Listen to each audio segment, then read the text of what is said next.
When it comes to relationships, a genuine connection is everything. Only when we're with people who get us, like really get us, can we be our true selves. So, find a better connection with eHarmony, the dating app that helps you be more true to yourself. eHarmony gets to know you better so they can match you better with people who will really get you. Make a genuine connection. Take eHarmony's compatibility quiz today and get someone who gets you. Legendary Academy Award-winning director Oliver Stone is back with Nuclear Now, his first film in 7 years, coming exclusively to theaters across the USA and Canada beginning on April 28th.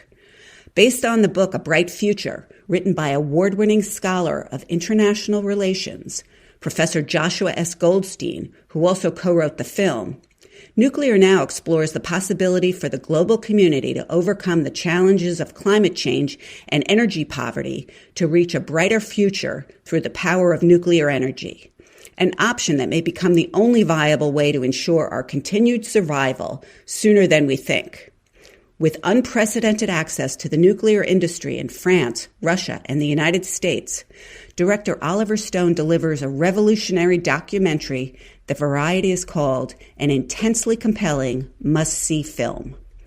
Opens in New York and Los Angeles on April 28th, with special one-day screening events across North America on Nuclear Now Day, May 1st, that you won't want to miss. Visit nuclearnowfilm.com to learn more.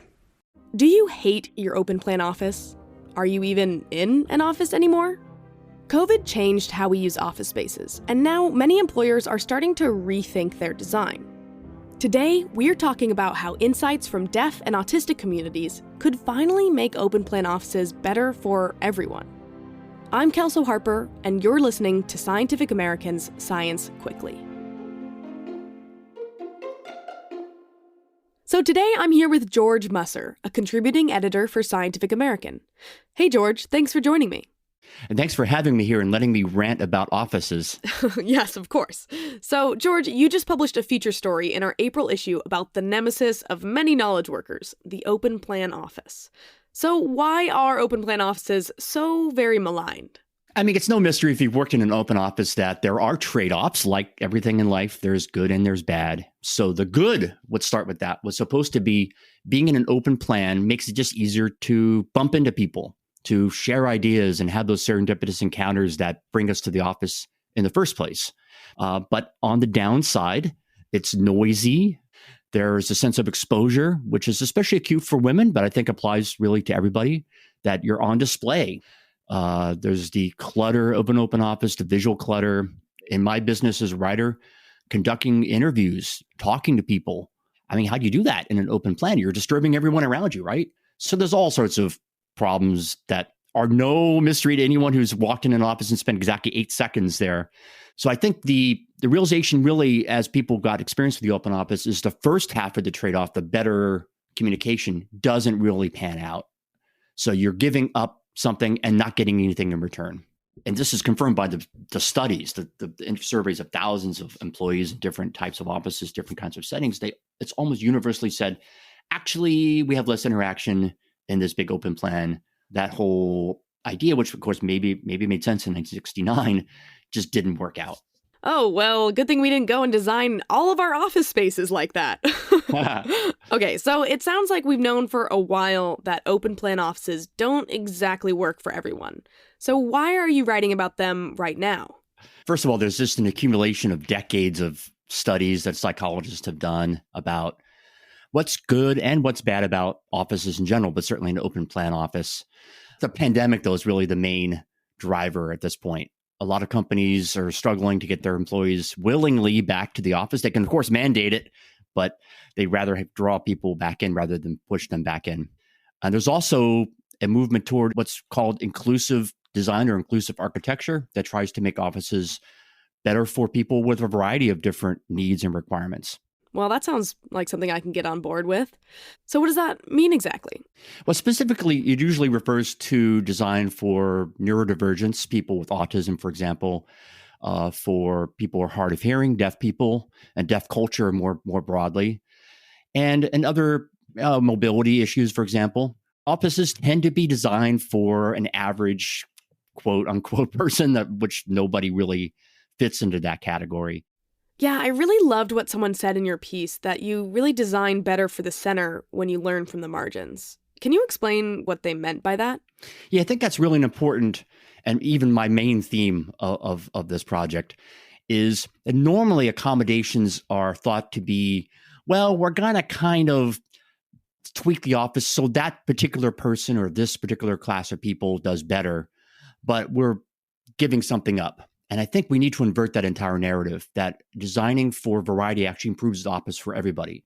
The classic example that designers give are curb cutouts, that having kind of a glide path down from a sidewalk to the street makes it easier if you're pushing a baby stroller or a wheelchair, if you're just walking. So that's an example of a small accommodation, you might call it, that actually is broadly helpful. And the same principle would apply in offices as well.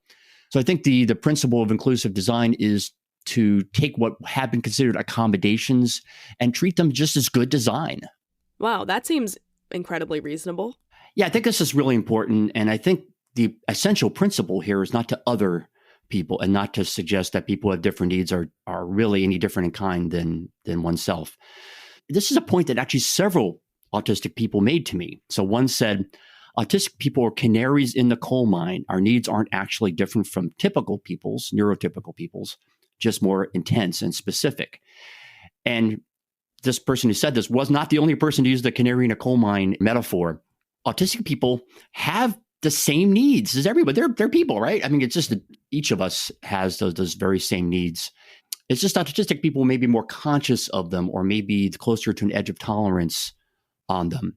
Right, totally. That makes a lot of sense. Can you give a specific example or two? Absolutely. So, for example, lighting. Lighting is so important and yet so neglected in a lot of office designs. We just throw up a lot of lighting. And the idea is, well, we're just going to fluorescent the hell out of this space. Whereas most people want lighting from a window. They want natural lighting that's just so much friendlier. It's easier to read by and doesn't cause headaches. So I hear from autistic people a lot. The lighting is actually the number one thing. If you just fix the lighting, you've got your 90% there. Noise, just acoustic noise, which is hard on everybody, including people who are hard of hearing, many of whom have some kind of device like a cochlear implant or a hearing aid. And certainly autistic people and really everybody. So I'm focusing on these groups, but I don't want to single any one of them out. I'm really talking about everybody. Noise is hard. You're trying to concentrate and like, boom, someone yells and like, oops, lost my train of thought. Wow, I couldn't agree more. I just moved and had to change out all of the light bulbs because I just cannot function in cold fluorescent light. And I totally hear you about noise too, especially random loud outbursts. But I guess sometimes like I don't want it to be too quiet either. Like sometimes I go to a cafe specifically because I want a little background buzz. Yeah, and this is really where I think the involvement of other communities, this kind of inclusive design principle helps, because it's not a categorical binary issue, clutter, no clutter, noise, no noise. It's always a matter of modulation and trying to get a balance struck. And people in these communities have a lot of experience just in their lives of striking that balance. So an example that was given to me, deaf people go out to a bar after work, and the people would tailor the environment to their requirements. They'd move the chairs around typically or shift the tables so they can all have clear lines for either lip reading or for signed conversations. And I think if you take that very same principle and apply it to the office, you can learn a lot. So I think that's kind of the message I was getting from this is, yeah, open offices probably here to stay for various reasons, culturally, economically, but they can be totally improved with the insights from these communities. So how might employers, designers, other people who are rethinking office spaces move forward with these principles in mind? Yeah, I think the most important thing is involvement, meaningful involvement of the people who are affected. It's just part of the disabilities rights movement more broadly, that they're going to demand, and we all should demand, we should be learning from this, meaningful participation in the process. Heck yeah. And not just a survey that your big boss is going to turn around and throw in the trash. So, okay, the process itself is critical, but what do better outcomes actually look like? It sounds like more variety might be an answer, giving people more options and the freedom to select the space that works well for them. Variety is really the crucial principle here for a variety of, so to speak, of reasons. One is that people themselves are varied, hence they will need different environments. Some people like an open plan. Some people do like that communication aspect. Some people need a bit more privacy. So you can incorporate that into your office. You can have nooks on the side. You can have breakout rooms. And some people do want to continue working from home, and that should obviously be an option for them. And variety is also important at a different level, which is that some of these needs just are incompatible or are in tension with each other. And therefore, what do? All you can really do is offer both, but in different parts of the office, just physically different parts of the office. Wow, that just makes too much sense. We're varied, so our office spaces should be varied too. For me, the need for variety, which I sort of appreciated, I came to appreciate all the more by hearing hugely varying reactions to offices. One type of office I particularly detest is this hot desking system where you can't even leave your family pictures on the table or whatever. I always have like stuffed animals I would leave on my desk. I can't even leave them there. So, God, that's awful. I mean, I would rank that among like the deepest circles of hell. But some people like it. Some people do like moving around and having the flexibility or the control in their day environments. Okay, great. Good for them. They should have that chance. Those of us who don't like this should have our chance not to be part of it. So I just hope the architects, designers, property managers of the world can really just create more space for individual variation. Absolutely, because we aren't one size fits all, and our needs aren't either. Exactly. You go into a store, imagine all the clothes are just like medium. That's no good, right? Right. We're not all mediums. It's just a fact. If you want to learn more about all this, go read George's excellent feature story in our April print issue or online at scientificamerican.com. It's called Fixing the Hated Open Design Office.